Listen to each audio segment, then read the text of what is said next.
Hey, everybody. Thanks for tuning in to the Marriage is Tougher Than Woodpecker Lips podcast. This is Brian. And I'm Paul. We'd like to welcome you to a community meant for the men of the world to share our thoughts and perspectives on marriage. We can learn from each other's experiences and help each other be better husbands. Now, let's get right into the show. Hey, everybody. Welcome back to the pod. New listeners, thank you for tuning in for the first time. And our current listeners, thank you for coming back. Today, we're going to be talking about who supports your marriage. And we're talking about having support for your marriage outside of your marriage, right? So specifically, we wanted to talk about having a best man, choosing a best man, and we're just going to carry on the conversation from there. Yeah, and if you enjoy this conversation or want to be a part of it, just hit us up on any of the social channels, Instagram and Facebook, searching Marriage is Tougher. You can also follow our channel on YouTube, also searching Marriage is Tougher. Or you can go to marriageisttougher.com to check out all the episodes that we've had. And we have a form if you'd like to be a guest, or if you have any questions or comments, we'd love to hear your feedback. So let's get right into this conversation. Yeah. So this topic for me hits really hard, right? For those who don't know, I feel like I may have brought it up on the podcast before, but I was the best man or one of the best men in Paul's wedding. And it meant more for me to have Paul and his wife marry us or be the officials of our marriage rather than naming him my best man. I'm sure without going into that, you could understand why that might be. But I still consider him my best man, or one of the best men at my wedding, right? And so thinking about that, I thought about how while we have these weekly conversations about marriage through the podcast, how we support each other's marriages and support each other as men who are married. And so the thought crossed my mind, how many other men out there think that deeply into selecting a best man, right? I feel like a lot of best men are chosen out of what might feel like obligation by the groom. And I think that there are probably a lot of times that better choices could be made, or that I wonder how serious best men take that title. Do you consider it just a title for the day? Or do you consider it a job like if you were asked to be, what's the word I'm looking for? A godparent of a child, right? Like, we need your support basically forever, right? I don't know. So what are your thoughts on it, man? That's where my head was. It's an important role. It's one of those things. I mean, I think because I've thought about it a lot. My wife and I have thought about it a lot, and just the emphasis and the heart that we have for marriage. We might think about it a little deeper than most people, but I think it's just so important. It's something that you don't. It's an honor if someone asks you to be their best man, but it's also something you should take into heart. But just looking at the history of bridal parties in general, right? Your bridesmaids and your groomsmen, like it meant something to be chosen as that. Now it's more ceremonial, but the way it started, it was people that were going to support and hold your marriage and help you out if you needed to. A lot of times it was, family members or best friend type people, because back in the day you didn't really move away a lot. So like this is your village, this is your people, and they're going to be supporting you. They know you from when you were, little, so they know your ins and outs and how you tick, and they can help you and to keep your marriage together if you're going to do something stupid or something happens crazy. Um, so there's a lot of emphasis on people that are just going to be there anyway, Hmm. but giving them that license to help you when you need it, or even if you don't want it, they're still here to help you. So, nowadays it's kind of just like how can we make our wedding party numbers equal, right? When you think of bridesmaids and groomsmen. Um, and I think a lot of times, like you said, we do that out of obligation or symbolism.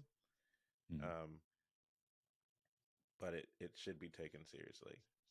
And it should be someone that you, especially your best man, someone that you're going to let into your marriage enough to kick you in the butt when you're not doing something you should be, but also be there to support you in your failures, um, and there to celebrate your triumphs. Yeah. And you bring up a good point that access to your marriage is, a huge part of the equation, right? And you have me thinking as well. Now, I've been the best man in 4 weddings. Have you ever known, or have you ever declined a request to be a best man? Right? Thinking about it the way we do now, have you ever known anyone who has taken that into consideration and said, you know what, I'm not the best choice for you? Uh, no, I haven't, but I would say a lot of my good friends, uh, I ended up marrying. So, like, I'm thinking about the people that I would I would think that I may be considered as a best man, right? Not just Yeah. someone that I happen to know. Um, but no, so short answer is no. I've never had to decline it. But also, I think if you would have asked me, in my early 20s, like I wouldn't have turned it down anyway because I didn't think this deep into it. Right. Right. Why do Yeah. you ask that? Do you? Um, Yeah, because yeah. Why do I you ask? feel like if you are aware enough and thinking on that level, that there are probably some scenarios where you should decline, right? Like, and we live out here and we don't want to hurt people because it doesn't feel good, right? To Yeah. either party. And I feel like to decline someone, especially when you're going to feel honored by them asking, is I don't know, it might feel disrespectful. Hmm. But there's a whole bunch of different reasons that you might decline, right? There's typically a monetary commitment on the part of the best man, Hmm. right? Um, do you have the time to plan and support simply through the act of getting married, right? Hmm. Not everybody has that capacity. Um, so I guess that's what really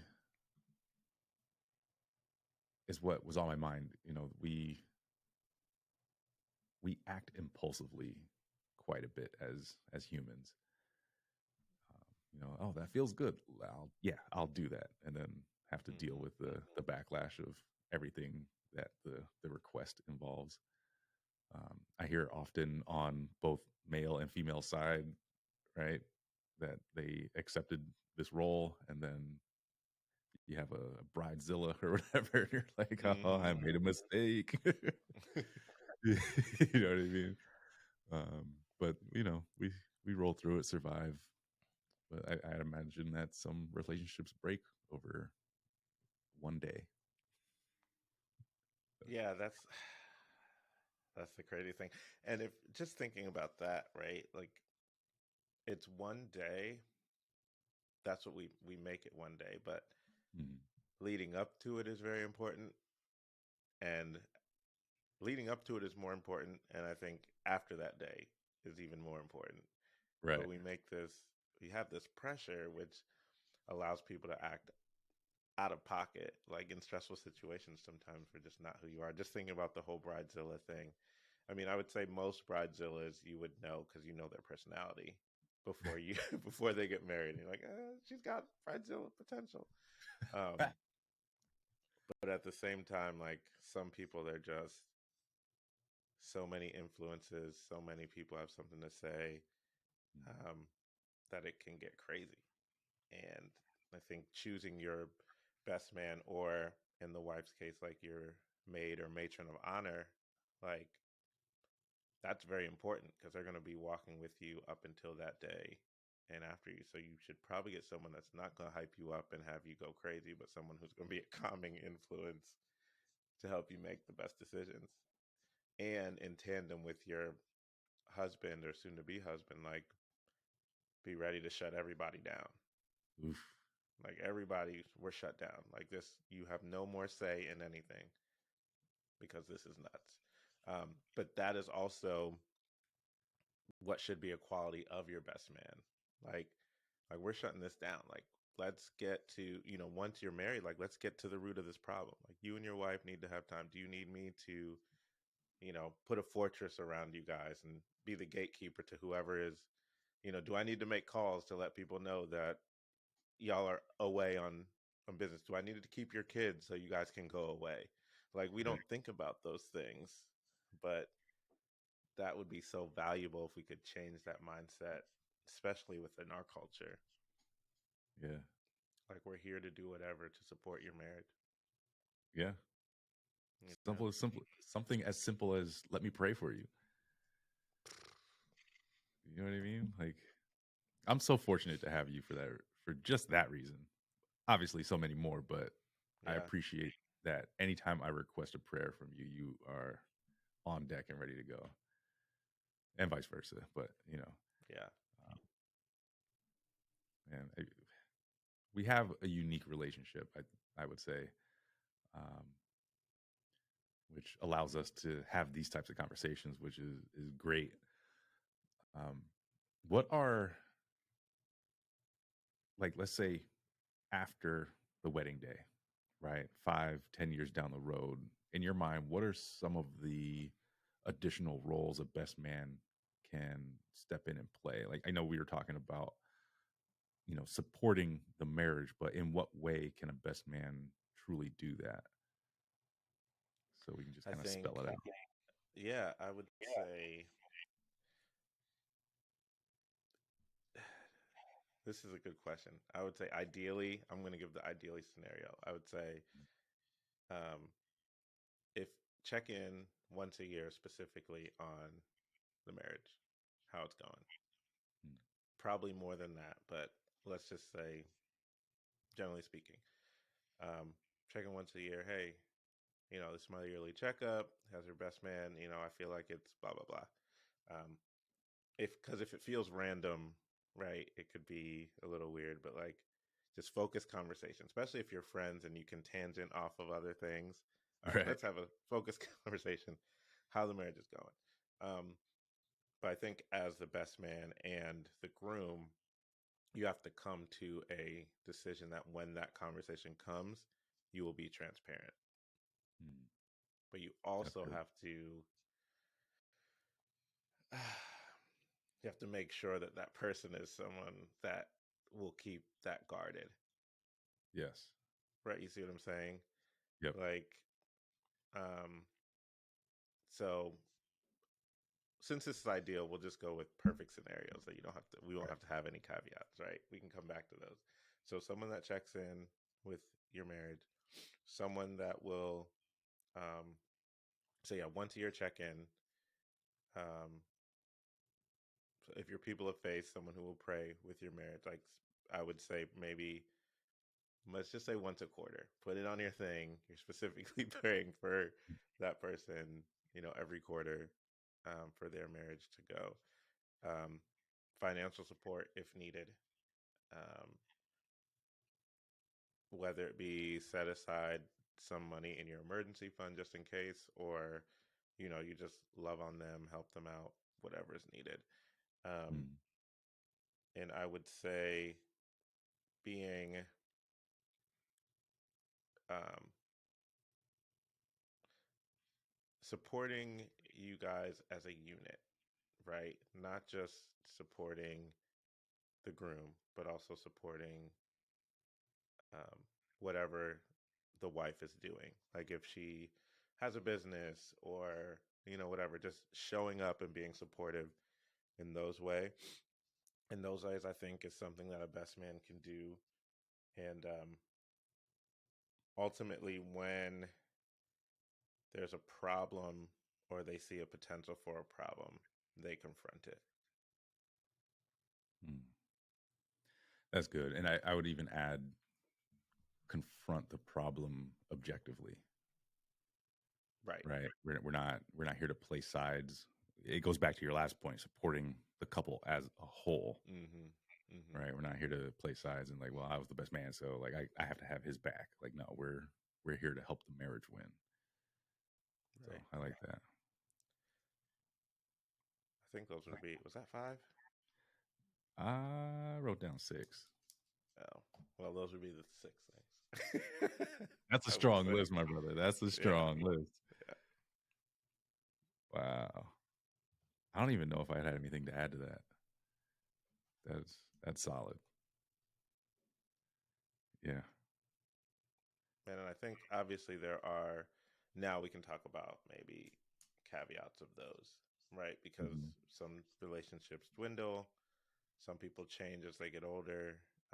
If there's any like substance abuse or anything like that where you can't trust people as healthy people, if there are issues that come up, um, some things just happen. So you have to keep those in consideration. But as long as the relationship and hopefully your relationship stays consistent, Mhm. throughout your marriage enough where if you're asking someone to be a best man, they're actually a friend of yours. So hopefully your friendship stays. Um, Yeah. and I think aside from the supporting the wife as a couple, I mean, those points are good too. Hey, if I'm a friend, like I should probably do these things. Yeah. Um, So you bring up a good point. Life happens. Your best man, God forbid, may pass, right? So that brings up the point for me. Where else are appropriate places to look for support for your marriage? I think uh, really just the people that are down for you. Mhm. Um, it And doesn't have and to be a you big being list. both of you. I, Yes, I correct. just want to You keep being reiterating that. the collective you. Yeah. If it's not your best man and or you've established that and that kind of went by the wayside or something tragic has happened, um, it could be friends that are couples. It can be people that have known you forever. It can be people that really that you dive deep enough into trust, Mhm. right? It's not a flippant situation. And because I know some people, you can say they can know you lifelong, kind of like we've known each other forever. But there are people that are in my life now that I've just happened to dive deep in like a 4 or 5 year span that I could let in to that space. Right. You know what I mean? But it's about relationships and how they work and getting to a level of trust where they're not judging you and they also will give constructive feedback. And they really do want your marriage to succeed. When you see people like that, those are people you can consider, I think, to support. Yeah. Would you say this is something you typically look for, or does this more or less just kind of happen organically in the way you operate in life, like in the circles you run in, the way you, I would say, like gain friends? You understand what I'm trying to say? I would say it happens organically, but when I see people that my wife is like drawn to, Hmm. and it's always like in the back of my mind, I'll log it away. Like, if this gets to a certain place of vulnerability and love, then they could be someone that we could open up to. But again, like when you have established, like we've had established people, so it's not like a thing we're searching for, but it's more so for me. I look at it for people like who can I be vulnerable with enough that we can help each other, Yeah. Yeah. right? Because it's for me at this point, because I have my people already. I'm looking for mutual, mutual friendship Hmm. and mutual support in marriage. So that is kind of what my eye is like. It'll trigger something like, oh, that's good. But like it all comes in with getting closer with people and building relationships. Yeah. And I really like that point that you brought up, about recognizing someone that your wife is drawn to, right? Having that front of mind and thinking who might be able to support her as well. There's a relationship that I'm thinking of in particular where the the wife doesn't have a lot of friends, right? Doesn't have a lot of access to, maybe we just call it female support, Mm-hmm. right? Um, and so for a husband to be that thoughtful and to, I want to say step in, but I just, I think maybe the better way to put it is just be mindful that if you come across people who are capable and willing and showing that they care to that level for you and your wife, to maybe aid in opening that space. That's good. Yeah, I think it's all about being aware, shifting your mindset, and just having little thoughts in the back of your mind, like how do we just get better as people? And people help us get better as people. Yeah. So yeah, wow. Yeah. So I don't know. I Would figure we should probably wrap this up, huh? Well, let me ask you this: how do you feel after this conversation? How do you feel you are as a best man? Ooh, in totality, I could be better. I think when it comes to you, I probably give you all that I have as far as support. In other arenas, I don't know that I have the access that I need in, well, in one marriage, I don't have the access. Mm-hmm. In another, I do, and I'm there. Um, they haven't though necessarily needed that type of support, Mm-hmm. but they know I'm there. Right. I make that evident. And in the third, outside of your marriage, um, access wanes from time to time. Mm. So Gotcha. I make myself available. Could probably do more. Um, but don't want to cross a boundary that they may have. Gotcha. I asked that thinking of someone who's might have heard this conversation. I was like, man, Mhm. I've been a best man. Like, to show that it varies, Yep. right? On how, especially if this is the first time you're sitting down thinking about it. Don't want anyone to beat it themselves up and be like, "Oh yeah, I mean this is pretty serious. I should be doing more. I should be, and they start pounding themselves." But just I kind of knew the answer to that question because it I got varies. Like if there's four different marriages, it's going to be four different kind of spaces. And this list is the first time it ever came out in either conversation that we've ever had. you. Right. But I guess it would be like, what would you say to help someone who may now be thinking, okay, this is serious. I may have made this years ago, but now I want to take this seriously. Mhm. What would you say to them, just thinking of, the different spaces you are in different places that they can step up as being a best man? Yeah. So if it were me and I found myself in that position, I would simply ask, right? I'd approach the couple and say something along the lines of, I've put a lot of thought recently into my role as the best man in your marriage. Um, you might say something along the lines of, I feel that I want to make myself more available to you in a supportive way. Ask them if that is something that they desire. And if so, what could that look like? Right? Have the discussion about access, what that actually means, right? And, Mm-hmm. you know, tell them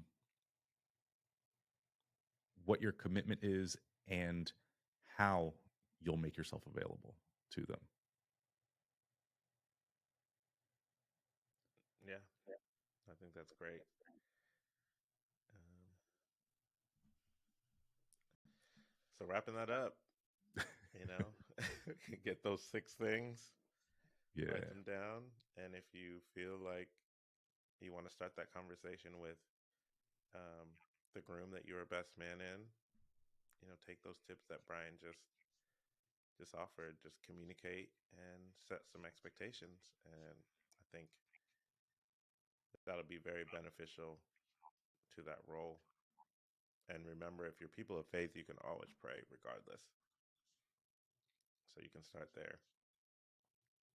Big facts. Big facts. And I mean, you can find support in the church as well, typically. Hmm. So might be if you no longer have a relationship for some reason with your best man, you know, maybe start there. Start in the church. Tends to be a lot of married folk in the church. Just saying. But yeah, want to just take a quick second and invite you again to interact with us through our social media channels. Searching Marriage is Tougher through Facebook, Instagram. You can continue the conversation for any of our topics that we've had. You can also find us on marriageistuffer.com. If you'd like to be a guest, that's where you'd want to go. Fill out a short form, uh, stating your interest, and we'll run with the ball from there and hopefully get you on the show. So, with that being said, I guess we'll talk to you next time. See ya.